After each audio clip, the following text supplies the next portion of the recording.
ഭക്ഷ്യക്കിറ്റ് കൊടുത്തും ക്ഷേമ പെൻഷൻ അടക്കം സർക്കാർ ചെയ്യേണ്ട ഉത്തരവാദിത്തങ്ങൾ പിണറായി വിജയൻ നൽകിയ ഔദാര്യമായാണ് കേരളത്തെ ജനങ്ങളെ തെറ്റിദ്ധരിപ്പിച്ചുകൊണ്ടിരുന്നത്. ഇത് വോട്ടാകുമെന്ന പിണറായി സർക്കാർ കരുതി. പക്ഷേ തിരിച്ചടി ഉണ്ടായി.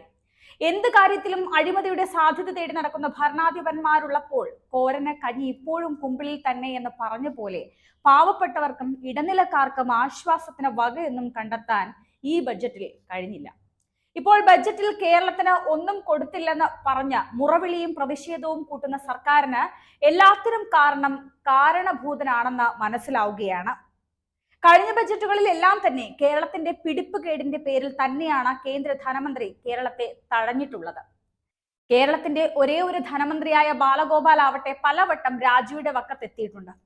കുത്തഴിഞ്ഞു പോയ കേരളത്തിന്റെ സാമ്പത്തിക അവസ്ഥയും പ്രതിസന്ധിയും ഒന്ന് നേരെയാക്കാൻ ബാലഗോപാൽ നെട്ടോട്ടമോടുന്ന സ്ഥിതിയാണിപ്പോൾ. എന്നാൽ കിട്ടിയ പണമെല്ലാം വകമാറ്റി ചിലവഴിച്ച ധൂർത്തിന്റെ പര്യായമായി മാറിയ മുഖ്യമന്ത്രിയുടെ നാട്ടിൽ ധനമന്ത്രിക്കും ഒന്നും ചെയ്യാനാകാത്ത സ്ഥിതിയാണ് ഉണ്ടായിരിക്കുന്നത്.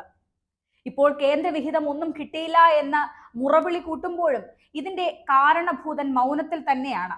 ഇതാണ് ഏറ്റവും കൂടുതൽ ചിന്തിപ്പിക്കുന്നത്. മുടങ്ങിക്കിടക്കുന്ന പെൻഷൻ ഉൾപ്പെടെയുള്ളവ കൊടുത്തു തീർത്ത പ്രതിച്ഛായ മെച്ചപ്പെടുത്താൻ കേന്ദ്രത്തിലേക്ക് കണ്ണും നട്ടിരിക്കുകയായിരുന്നു സർക്കാർ. എന്നാൽ ആ പ്രതീക്ഷയാണ് ഒറ്റയടിക്ക് പോയി കിട്ടിയത്. സംസ്ഥാനം നേരിടുന്ന കടുത്ത സാമ്പത്തിക പ്രതിസന്ധിയുടെ പശ്ചാത്തലത്തിൽ 2024-25 മുതൽ 2 വർഷത്തേക്ക് 24,000 കോടി രൂപയുടെ പ്രത്യേക പാക്കേജ് ലഭ്യമാക്കാനായിരുന്നു സംസ്ഥാനത്തിന്റെ ശ്രമം ഈ ബഡ്ജറ്റിൽ. എന്നാൽ ഇത് പരിഗണിക്കപ്പെട്ടതേയില്ല. വിഴിഞ്ഞം തുറമുഖ പദ്ധതിക്ക് വേണ്ടി സഹായമായി 5,000 കോടി രൂപയും കേരളം ആവശ്യപ്പെട്ടിരുന്നു. എന്നാൽ അതും നടന്നില്ല. ദേശീയപാത വികസനത്തിന് വായ്പയെടുത്ത വകയിലെ തുകയ്ക്ക് പകരമായി 6,000 കോടി രൂപ നടപ്പ് സാമ്പത്തിക വർഷത്തിൽ നിരുപാധിക വായ്പ എടുക്കാനുള്ള അനുമതിയും തേടിയിരുന്നു.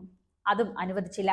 ബജറ്റിന് മുന്നോടിയായി നിർമ്മലാ സീതാരാമൻ വിളിച്ചു ചേർത്ത യോഗത്തിലായിരുന്നു സംസ്ഥാനത്തിന്റെ വിവിധ ആവശ്യങ്ങൾ ഉന്നയിച്ചുകൊണ്ട് KN ബാലഗോപാൽ ഇക്കാര്യങ്ങൾ പറഞ്ഞത്. സിൽവർ ലൈൻ അർദ്ധ അതിവേഗ റെയിൽ പ്രോജക്ടിന് വേഗത്തിൽ അനുമതി നൽകണമെന്ന ആവശ്യവും കേരളം നേരത്തെ മുന്നോട്ട് വെച്ചിരുന്നു. എന്നാൽ അതും നടപ്പായില്ല.